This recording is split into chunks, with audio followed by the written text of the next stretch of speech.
আসসালামু আলাইকুম। কেমন আছেন সবাই? আজ আপনাদের সাথে একটা আমের ডেজার্ট আপনাদের সাথে শেয়ার করব। এখানে আমি ছোট, ছোট আমের টুকরো নিয়ে নিয়েছি। এটা কিন্তু মিষ্টি আম।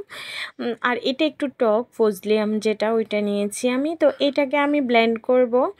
একটু দুধ দিয়ে আমি দুধ কিছুটা আমি চুলায় রেখে দিয়েছি। আর কিছুটা এনে আমি এটার সাথে অ্যাড করে এটাকে ব্লেন্ড করে নিচ্ছি। একটু আমি লবণ দিয়ে দিয়েছি।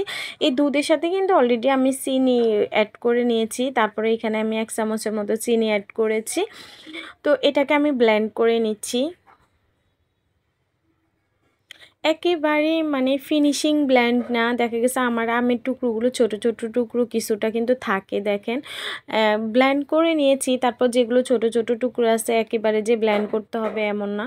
তো এটাকে আমি যে দুধটা আমি রেখে দিয়েছি ওইটার সাথে অ্যাড করে ফেলছি।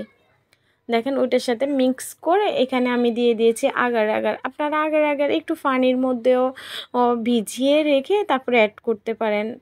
আমি হয়তো এভাবে অ্যাড করে ফেলছি। আর এটা হচ্ছে কাস্টার্ড পাউডার, আমি ভিজিয়ে রেখেছি একটু দুধের সাথে। আমি 1 চামচের মতো কাস্টার্ড পাউডার রেখেছি, ওইটাকে আমি অ্যাড করেছি এখানে। অ্যাড করে দেখেন আমার হচ্ছে যেটা এগুলোকে অ্যাড করে আমি এখন চুলার আঁচটা দিয়ে দিয়েছি। বলক আসতেছে, তো কিছুক্ষণ বলক আসার পরে আমি ওইটাকে উঠিয়ে ফেলছি। আর হচ্ছে আপনার আমগুলোকে আমি দিয়ে সাজিয়ে রাখতেছি। আপনারা যে কোনো বাটিতেও এটা তৈরি করে নিতে পারেন। তো তারপরে আমি এগুলোকে ঢেলে দিয়েছি। দেখেন এখন হচ্ছে ওই যে ছোট ছোট টুকরোগুলোকে কিছুটা নিচে রেখেছি, কিছুটা আমি উপরে দিয়েছি। এখন এটাকে আমি রেখে দিয়েছি। আমি রাত্রে এটা তৈরি করেছি, এটা হচ্ছে আমার পরের দিন সকালে হবে। তো আমি এটাকে উঠিয়ে দেখাচ্ছি। এটা কিন্তু আমি নর্মাল ফ্রিজে রেখে দিয়েছি। দেখেন আমার এটা কতটা পারফেক্ট হয়েছে, একেবারে জমে মানে কি বলবো, জমে গেছে পুরাটাই।